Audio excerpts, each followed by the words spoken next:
B'Shem Hashem na'aseh v'natzliach. It should be that Bezrat Hashem, in the Zechut of Tisha Be'Av, we should all have Besorot Tovot in all of our lives and all of Am Yisrael. And the Ta'anit of everybody should be Tekubal Beratzon. Bezrat Hashem. Tisha Be'Av has been an extremely difficult time of year for Am Yisrael for thousands of years. That's no secret.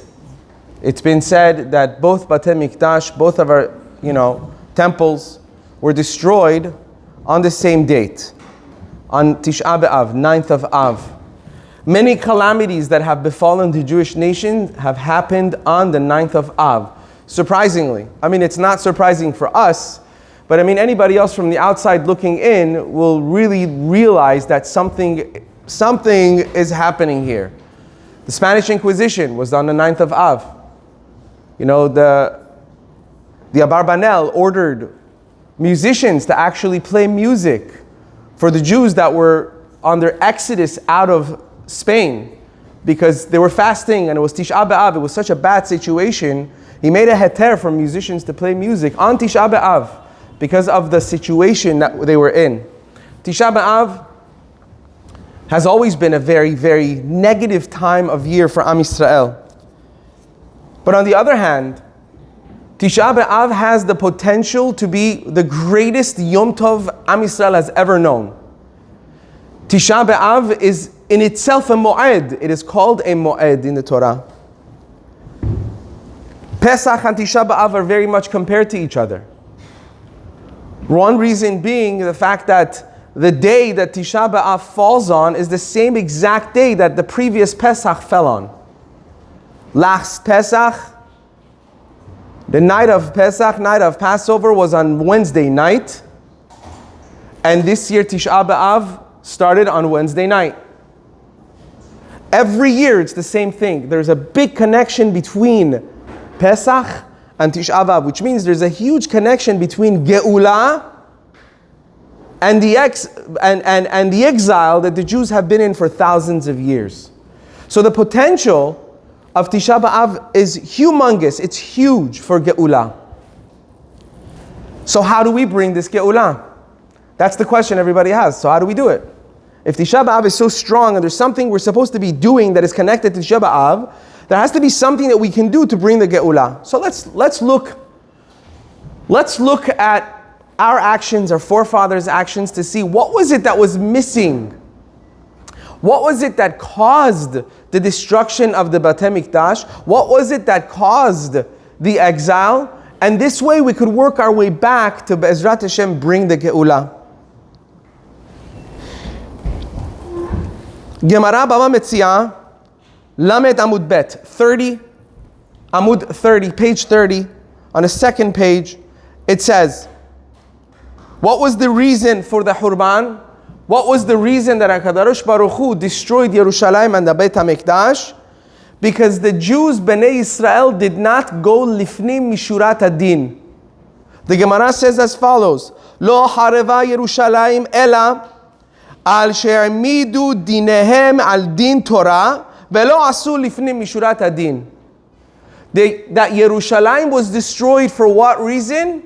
No reason other than the fact that Bnei Israel did not, what they did was, they din and cheshbon on the din of Torah. They went according to the letter of the law, of the mitzvot. What does the letter of the law tell me to do? That's what I'm going to do. Anything extra, more than that, they didn't do. That's called lifnim mishurat adin.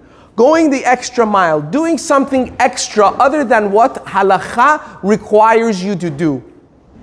That's called lifnim mishurat adin. And the Gemara in Baba Metziah says, the reason that the Churban Yerushalayim came was because Bnei Israel did not go lifnim mishurat adin.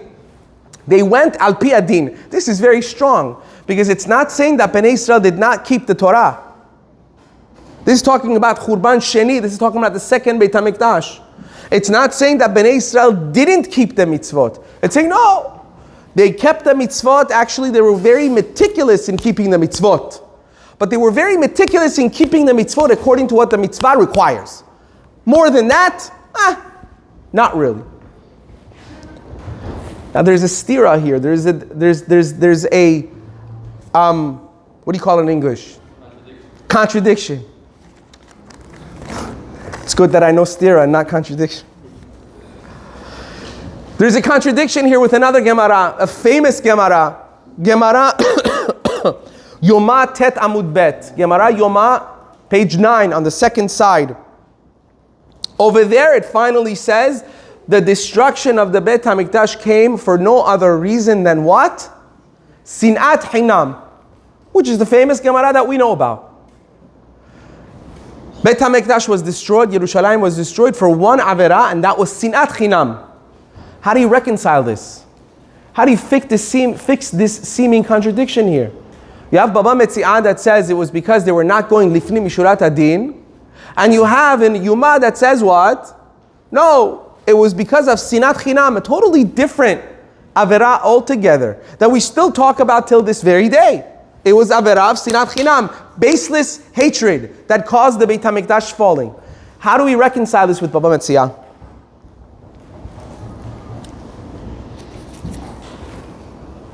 In the same Gemara, we can find the answer somehow if we delve a little bit into the different stories in the Gemara and different passages. We could find a connection between Sinat Chinam, baseless hatred, and the Jews not going Lifni Mishurat Adin. Jews only doing the letter of the law, following the Torah according to the letter of the law, but not going the extra mile. What's the connection between baseless hatred and not going the extra mile? Gemara Baba Metziah, Pe Gimel Amud Aleph. It says as follows. Rabba Bar Chanan, he hires porters, people that were deliverymen, to deliver barrels of wine for him. A barrel of wine. Expensive wine, I guess. That's what, Hachamim in those days, many Hachamim dealt with wine, wheat, things like that. So he hires these porters to deliver this wine. What happens? They were kind of not so responsible. They dropped the barrel and they broke the barrel. So Rabbah takes these delivery guys, he takes their cloak away from them as a collateral. I take your cloak until you pay me what you owe me for the wine that you have destroyed. It was a lot of money. And in those days, people that were, mundane people delivering, and their cloak was that was what they had. Like we say in Persian. What do we say? Say, pirane tanesho. He took the shirt off his back, so to speak. Takes it as a collateral. These porters go to Rav. They go to Rav and they complain and they say, Rabbi Bar Chanan took our cloak away from us. We need our cloak. Okay, it was a mistake. It happened. We broke it. We need to pay for it, but we need our cloaks.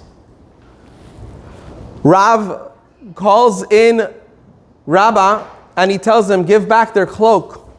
And the Gemara over there says, Rabbah turns to Rav and he says, Dina hachi, is this the deen? Is this the judgment? Is this true halacha according to Torah? What does he say? He says, yes. And he quotes him a pasuk.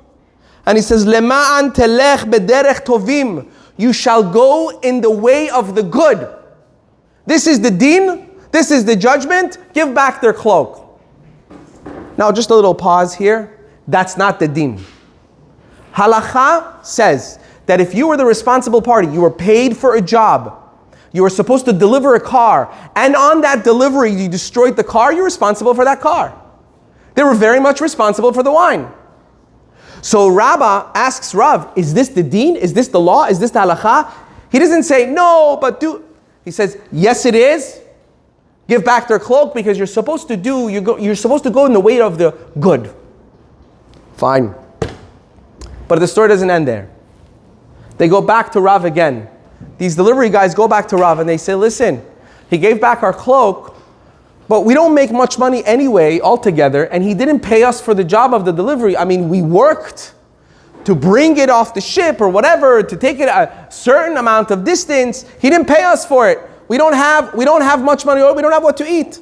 Rav calls in Rabbah again, and he tells him, pay them. He says, what do you mean? The Gemara says, he says, Dina Hachi. Is this the law? They didn't deliver the goods. They broke the goods. I gave back their collateral, so I have no guarantee that they'll ever pay me. You're telling me to pay for the job that was not done? Listen to the pasuk he quotes to him. He says, Dina Hachi, is this the law? He says, yes, Dina Hachi. Ve'orhot tzaddikim tishmor. You have to be watchful to go on the way of tzaddikim, the path. Choose the path of tzaddikim. But he doesn't tell him, listen to what I'm saying. The Gemara says he doesn't tell him that, listen, it's not the law, but be nice. He says, no. He says, this is the law. You should follow the tzaddikim and do this according to din, according to the law. And he pays them for it. Is it really halakha? Does halakha really tell us, does the law of Torah really tell us that we have to do this when the person was supposed to deliver the goods? They didn't deliver the goods, they destroyed the goods. No collateral, nothing. We have to pay them for the delivery never done? That's not the halakha. But listen to this. Shulchan Aruch, Choshen Mishpat, Seif Yud Bet. The Shulchan Aruch in Choshen Mishpat, the laws of business. These are the laws of business. Halakha 12, Seif 12, Halakha 2. Chapter 12 says like this. The Ramah over there paskins. Ramah says that the Beit Din has the right to verbally persuade either side of people coming to them for judgment. They can persuade them to go lifnim mishurat adin, to go the extra mile in halakha. Let's say there is a judgment. There's a bet din between two people. He says he took my money, he says he took my money. The Ramah says the bet din has the right to persuade the person who what? Who won the judgment in this law? Who won? Bet din has the right to persuade him and say, listen, you won fair and square, but what we think is you should give back the money. What we think is you should divide the money. Bet din has to see fit in each situation, and they have the right to persuade. They have the right to persuade. And if you want to look it up, you can look it up in Pitchet Teshuvah there. When the Pitchet Teshuvah says, this is actually the minhag. It's the right thing to do. Before even doing judgment, you have to make sure you can talk to both sides and have them come up with some kind of an agreement. Even if they're the winning side, they should give in. That becomes the law. That becomes the halakha. Imagine somebody saying, listen, I want to know what the halakha is. What is the law? What does the law say I'm supposed to do? Does the law tell me that I have to give in right now? Imagine the bet din saying to you, yes. The law says you should give in. You won, now give in. Imagine that. Just imagine that. And we'll see in other places also that the Shulchan Aruch in other places seems to agree as well with the Ramah. There was a Rav by the name of Rav Shlomo Zalman Lifshitz. He was the first Rav of Warsaw. And at that time, the Jews had nothing, a lot of Jews had nothing to eat, nothing on their tables. Every Friday, Rav Shlomo Zalman would give out money to the poor people, the paupers of the community. They would come and collect money for their week to spend on mamash, food. They would come and collect money for food. And he would give it out. One poor person who was also a ganab, who was also a thief, comes in one Friday afternoon and he has the chutzpah to steal Rav Shlomo Zalman's wine goblet, his kiddush cup for Shabbat. Silver kiddush cup. He steals it. They catch him. He's caught. They take the silver goblet back and they give it back to the Rav. Next Friday comes, listen, I read this, I was crying. Next Friday comes, and Rav Shlomo Zalman gives a packet of money to his shamashim and he says, go deliver this to that poor man. He's probably too embarrassed to come and collect himself. I need you to go take the money to him. Dina Hachi. Is this the law? The guy's a thief. He just stole from you. Yes. I'm not even thinking about the din right now. I'm just thinking about a man that's hungry. And he's too embarrassed because he's a thief. He stole from me. He's too embarrassed to come to me and ask me for money. My responsibility, the way I see it, is if I could do it, I would go to his house myself and I would give him the money. And that's what he did. So we ask, Dina Hachi, is this the deen? Is this the law? No. But you have to see how many people much greater than us have lived their lives the same exact way. This is a very famous story. Everybody knows it, but I'm going to say it anyway, just in case one person doesn't know it. That's good enough for me. Everybody knows, or many people know, the story of the broken engagement with Rav Ovadia Yosef Zatzal. Yes, nodding heads. Anyone know the story of the broken engagement? No? Yes. No.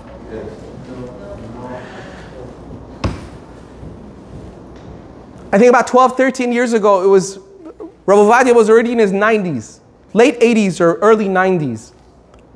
An old lady comes to see him, and the Shamashim, it was already late, they tell her that you can't. The Rav is tired, he's learning right now, you can't. I believe Rav Yitzchak Yosef also repeated the story himself, Rav Ovadia's son. She says to the Shamashim at the door, tell the Rav, I am the first girl whoever he got engaged to. I was engaged to him. Tell him it's his first kala. No one knows what's going on. What? Rav Ovadia, broken engagement? What? He was the greatest sage of the generation. No one ever knew of. His children didn't know of it. So they go to the Rav and they say, listen, Kvod Rav, there's someone at the door. There's this lady. She says she was your first. She was engaged to you. And she says, tell her to come in. They bring her in and she breaks down crying. She says, you remember me? He says, yes, of course I remember you. And here's what the story went and what happened between the two. Rav Ovadia was young and very, very poor. You guys should read the documentary, the biography on Rav Ovadia, and you will see what aniyut is, what being poor is. Rav Ovadia was very, very poor. And because he was poor, and he was always learning Torah, it was very hard for him to find a zivuk, to get married.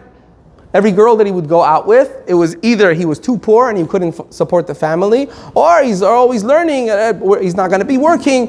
People were unsure. Goes out with this girl, and everything's going dandy. Everything's going great. It seems that they're about to get engaged. On one of their walks, Rav Ovadia was walking with the kala to be, his wife to be, let's say, or at least they thought. And she starts talking to him and says, listen, I know that you love learning, and I love the fact that you love learning. Okay? But the world is changing. You know, I'm a woman, I have needs. You know, once in a while, I want to go out, I want to go on tours, I want to go to the theaters once in a while. By the way, going theaters those days, what they showed as movies in the theaters those days, a different world. So don't think like theaters was like, it was black and white, fast moving images. Like, I want to go, once in a while I want to go theaters. I can't just live my life just cooped up at home. Help me out over here. Rav Ovadia goes home that night and he starts thinking to himself like, this is just not me. It's not me. What? Theaters? Movies? It's not my life. And this is when he was young, okay? When he got older, you could see why theaters was not his thing. He changed the entire world. He changed the world. He couldn't sleep. He starts crying. Ribono shel olam, what am I supposed to do? I don't want to go to the theaters. What am I supposed to do with her? He goes back and forth, talk to his Rav. Finally, he decides it's better that they break up than to have a life of strife and fighting. So the next time they go out, speaks to her, lets her down easy, tells her, listen, I'm really sorry, you will be unhappy with me. I can't. I'm not a guy that likes to go to the theaters and watch movies. I'm a guy that wants to have a simple life. I want to be learning. I want to be teaching Torah. You won't have an easy life with me. I want to let you, I want you to have, Be'ezrat Hashem, an easy, good life. You should be happy. She becomes very upset. They separate.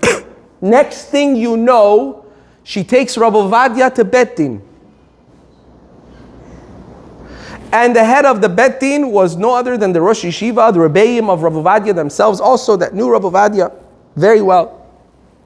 And she says, he broke my heart, he wasted my time, he did this, he broke off the Shidduchim, now it's going to look bad on me, all these different claims, which were not really based on anything.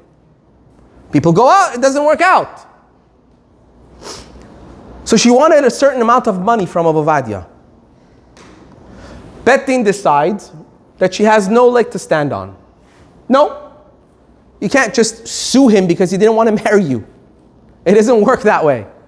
You had a few dates, didn't work out. Okay, it doesn't work out always. So they tell her, we're very sorry, but no, the din is with Rav Ovadia.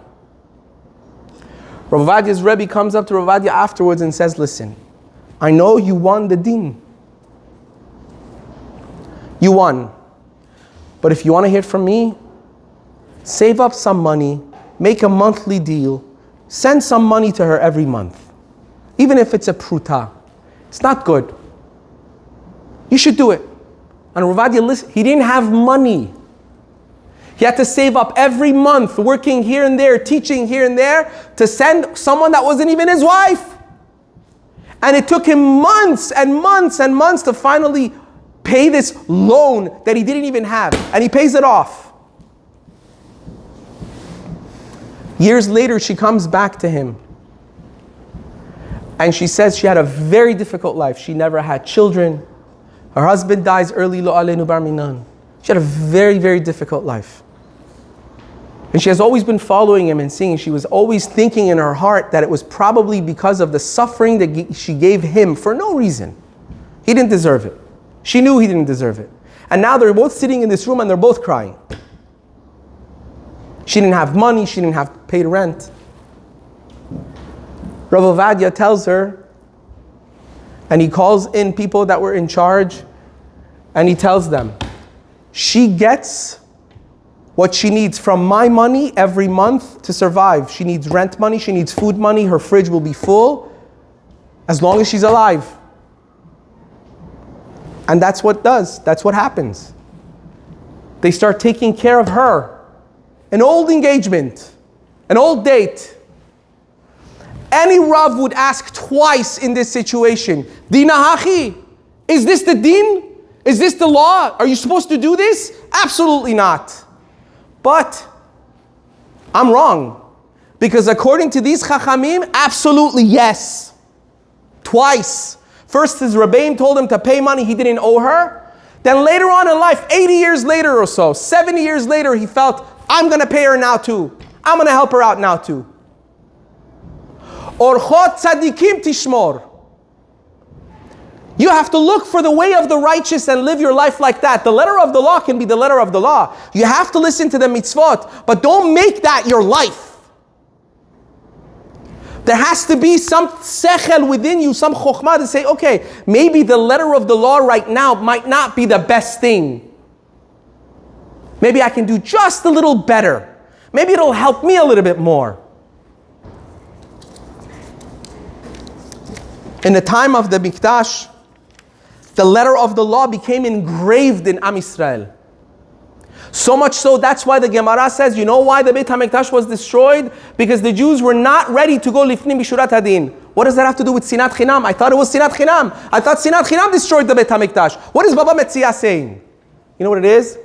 When everything is the letter of the law, when you follow the letter of the law, you are bound to have Sinat Chinam. It causes Sinat Chinam.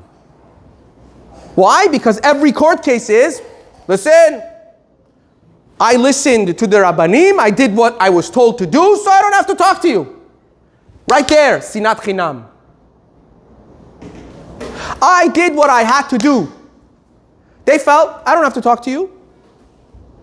Many people say, okay, listen, according to halakha, this person is this and that, so, according to halakha, I have my rights. I don't have to talk to them. I have my rights. He makes me sad. I have my rights. Halakha says, I need to be b'samcha, I have to be happy. So, halakha is on my side. I shouldn't say hello to this person. Yes, halakha might be on your side. But what you were just caused is sinat chinam, which destroyed the Beit HaMikdash. Gemara is saying, yes, sinat chinam was the core cause of the destruction of the temple. But you know how it was caused? Because no one was willing to go the extra mile for anything. Everyone was happy following the Torah and mitzvot to the letter of the law. Which is great, you get sechar for it. You have to follow the mitzvot. But sometimes there's ways, you can find ways to make everybody happy. You can find ways to make everybody happy and still keep the mitzvot and the Torah, as we see here. Did Rav Ovadia do an avera by paying this woman? He could have followed the law and did nothing wrong. Did he do a sin by helping this woman out? Absolutely not. I'll give you another example. Everybody knows the Midrash Tanhuma, right? The famous Midrash Tanhuma was written by Rebbe Tanhuma. In the time of the Rebbe Tanhuma, there was a great drought. People were dying of thirst and hunger. A great drought. They did all the things that is brought down in the Mishnayot and in the Gemara about fasting. First, the Chachamim of the generation fasted, then it didn't, no rain. Then the other people fasted, no rain. They did consecutive fast, no rain. Rabbi Tanhuma brings the community together and he says, here's what we're going to do. I want everyone to be on a lookout. Everyone in the community is a watchman from now on. If you see someone doing something wrong that looks like an avera to you, like a sin to you, you come and tell me. So I can speak to them and see maybe it's not raining because of them. We have to figure out why it's not raining. Someone's doing something. So, and that's what happens. In the meantime, there was a couple that were having a lot of difficult time in marriage. Fights all the time, and to be honest, the woman was making him suffer a lot. She was making the guy suffer. So it finally comes to a point where it's decided that they have to divorce. And the ketubah of this lady was a good ketubah, lots of money. And the guy says, you know what, Shalom Al Yisrael, I'll pay it. He pays the ketubah money. And she goes free. They go their separate ways. This woman starts spending this money. She was looking for a job at the same time. She couldn't find work anywhere to support herself. She was just using the money she had from her ketubah and she couldn't find a job. Looking everywhere. Finally, it comes to a point when she had no food to eat. She had no food on her table. She was starving. She had no job. She had no money left. So Miskena, she started going knocking on people's doors, asking for money. One day as she was collecting on the street, she goes on the path of her ex-husband. Looks up and it's her ex-husband. And she's got her hands open in front of him asking for money. And she starts to cry. She says, I know you hate me. I know you hate me for what I took you through, what I did to you. What can I say? Right now, I need to eat. Right now, I'm starving. I know I shouldn't have done all those things, whatever, but look, I'm human. He begins to cry. His heart breaks on the spot. And he had a lot of money on him that he was taking for a business deal. He takes all the money and he gives it to her on the spot. He says, take it, go. People on the streets saw this happening. Saw that this guy is talking to his ex-wife. Now, according to halakha, two people that are divorced, halakha says they shouldn't even live in the same community, let alone talk to each other. It's not good for them to be talking to each other anymore. So they say, maybe this is the thing that Rav Tanhuma is talking about. So they go to Rav Tanhuma, and they tell Rav Tanhuma, listen, this is what we saw. This guy was chatting with his ex-wife. So he says, bring him here. They bring him in. Rav Tanhuma says, listen, people saw you chatting with your ex-wife. Do you know it's an avera? You're not supposed to be doing it. You want to tell me what the story is? So he tells Rav Tanhuma what the story is. And Rav Tanhuma breaks down. And he says, Ribono shel olam, look at this. She made him suffer for years. She wanted to take everything from him. And he saw her in her state and he couldn't say no, and he gave all his money to her. Just to put food on her table. And you, Melech Malcha Melachim, what did we do to deserve this hunger? Give us rain in the zechut of this man. who was so mevater. He went lifnim mishurat adin. He's doing more than what's expected from anybody. Have rachmanut on us. And the story goes right away, instantly, clouds gather and it starts to rain. Not because someone was keeping the halachot, but it was someone that not only was keeping the halacha, but he was going the extra mile. And that extra mile was causing ahavat chinam. It's something people will learn from. Baseless love instead of baseless hatred. But many times in our communities today, this is where we are. We're still in the same stages. We're still in the stages of, hey, listen, I heard, people tell them, I heard you did this and that to that person. And you know what the reply always comes from a religious Jew? Listen, I asked the Rav. And they told me I'm allowed to. Yeah, okay, so you asked the Rav that you're allowed to do X, Y, Z, but maybe you could have done it in another way that the person opposite you wouldn't get so hurt. Maybe you could have handled it a different way. Just because you asked the Rav, you don't have a license to kill. Maybe the Rav doesn't know the entire story. What's with this? We constantly use the I ask the Rav as a license to do whatever we want. You know who else asked the Rav? You guys know who else asked the Rav for permission? Actually, he was told by a Rav to do this. By a neviah, by a prophetess. Yaakov Avinu was told by his mother Rivka Imenu, who was a neviah. Go take the brachot from your father Yitzchak Avinu. Those brachot are yours. You deserve them. You're the real Bechor. Do we know that he deserved them? Yes or no? Yes or no? Yes. We know till today Yaakov Avinu was supposed to get those blessings. It was not for Esav to begin with. But Chachamim tell us, when Esav came back and he realized that Yaakov had taken the brachot, he cried. And the Chachamim tell us, one tear came down from his cheek. And the exile of Edom that the Jews suffered till this very day for that one cry of Esav. Dina hachi? Is this the rule? Is this the din? What? Yaakov Avinu was allowed to get those brachot. Yaakov Avinu had every right to those brachot. And he did it with every right. He had permission from his mother, who was a neviah, who was a prophetess. But we see what the cause and effect was. Still, Esav got hurt. Esav got hurt. And nothing stands in the middle of broken hearts and pain. HaKadosh Baruch Hu listens to even Esav. It hurt. So we go into Galut under the children of Esav. Why? Because we had the right to the brachot. We took the brachot, which was our right, but in the meantime, Esav got hurt. So we should think about that the next time we think to ourselves, I asked the Rav, I was allowed to do it. Yeah, you were allowed to do it, but maybe you could have stepped on them a little lighter. Maybe you should have not hurt them so bad. And unfortunately, and I'm sorry if this is controversial, but I'm going to say it anyway. Maybe it's the ta'anit. But this ideology has seeped into many other facets of our lives.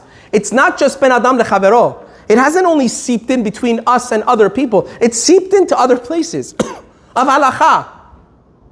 You know, tzniut. Modesty of women also has kind of become the letter of the law. It's become measurements. Tzniut, modesty, has become a measurement. What is a tzanua shirt? What is a modest shirt? If it covers until here, if you take a ruler, you put it from here to here, and if it's covering over the elbow about an inch, you are now declared modest. If your skirt, if you measure from your thigh up to your knees, if it goes an inch below your knees, you are from now on, you're called, tzanua. I come from a generation where tzniut, modesty, was from within. You didn't need measurements for modesty. Modesty meant the woman knew how to carry herself. There was no measurements for skirts and head coverings and scarf. It was all over.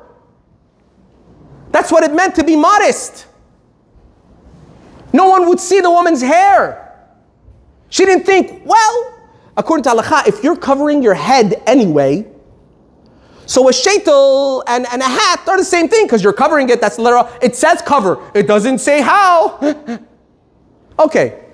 So you want the sheitel war? Fine. Show me one of those chachamim that said that you wear a sheitel. Show me one of those chachamim's wives that wear sheitels that are being worn today by many. Show me one of them.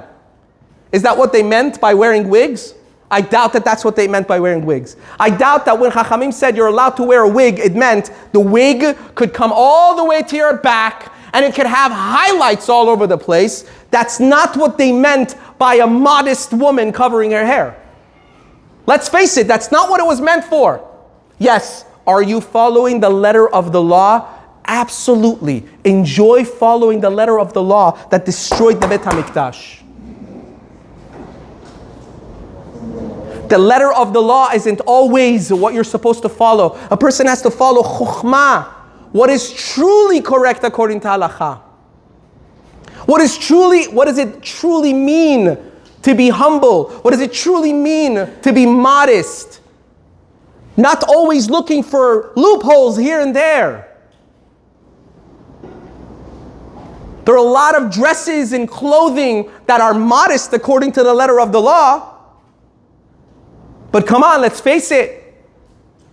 It's how you wear it, how it fits. This has become a plague in communities where people use it against the Torah law. That's not what it was meant to be. That's not how it was meant to be. Rav Ovadia Zatzal many times brings the biggest chachamim that would advocate for wearing a sheitel, wearing a wig, and he would say they held that the sheitel has to look like a broomstick. You have to look from afar and say, oh, that's a hairpiece. Not to have an excuse to have a hairdo every single day because you have a wig that's nicer than anything else. I'm sorry that I'm being very blunt, but I said this last night also, I don't know how we've been doing it this long. Tisha Be'Av every year. How have people been doing it so long? It's so tiring. It's exhausting. We are exhausted. We can't afford another Tisha Be'Av. How much more are you going to have to deal with? Oh, it's the 3 weeks. No vacations, no swimming, no buying stuff. Can we eat this? Can we eat that? Can we do this? How much more sadness can we bear? We have to come to a point where we say, enough is enough. What can I do to fix this? And that goes both ways, within and without, when it concerns other people. When it concerns other people, we have to learn, how are we going to bring it to the point of lifnim mishurat hadin? How can I do a little extra to help someone? Yes, I have every right. I don't have to give this person the way to pass me by the red light or whatever it is. But you know what? I'll do it anyway. Why not? Why not? People did it when they lost money. It's not costing me anything. A smile doesn't cost anyone anything. A shalom aleichem doesn't cost anyone anything. We have to do more. We have to do much more than this. And we can see it from our chachamim. We see it from our chachamim and the way they lived their lives, that they did everything to make sure that they're not just following the Torah, but they're going ahead and doing so much more. Because that's what's expected of us. It's in the Shulchan Aruch also. You buy lulav and etrog, if you can afford it. I'll say it again. If a person can afford it, don't even go to the $40 table. If you're driving a Tesla, you should be ashamed to get a $40 lulav and etrog. Why do we do letter of the law when it comes to lulav and etrog and tefillin? Why is it that people are living in palaces and they text me and they go, how much is the pair of tefillin? The cheapest, $550. $500 for a pair of tefillin? Why? I don't know. Why did you spend $500 on a belt? On a belt! On the belt, if you get the Chinese fake one, no one will know any better. And nothing will change. On the tefillin, when you get the fake one, you're doing nothing. You're wasting your time putting a box on your head. So why stay cheap when it comes to the tefillin? Why the lulav and etrog has to be, listen, Habibi, I'm working. You choose the lulav and etrog for me. I'll just come and pick it up. Would you order your car that way? No. I ordered my Tesla, and I ordered that. I actually went and custom made it online. It took me 3 hours. I chose the seat colors, the rim colors. I ordered it. It's going to come 14 years from now. But when it comes, I personalized it. But when it comes to tefillin, listen, you know anyone kosher tefillin here on the street? Why? When it comes to doing the mitzvot, instead, you have money, ashrecha v'tovlach, spend it. Enjoy your money. Get the Tesla, buy the palace. Why not? But at the same time, show HaKadosh Baruch Hu that just like I'm going ahead of myself with my money, getting loans and loan after loan just because I want to live the luxury, I'll do the same with the mitzvot. I'll get the best lulav and etrog. I will get the best tefillin. I will get the best suit, lichvot Shabbat Kodesh. And I will say lichvot Shabbat Kodesh when I do. Baba Metzia says the Jews destroyed the temple because they wouldn't go lifni mishurat hadin. Let's start paying attention. Let's do a little bit more to go ahead and do just a bit more to show HaKadosh Baruch Hu we care. Yes, we keep your mitzvot, but I'm ready to do even more. And in that zechut be'ezrat Hashem, we should see the coming of Moshiach Tzidkenu. B'imhera b'yamenu. Amen. Amen.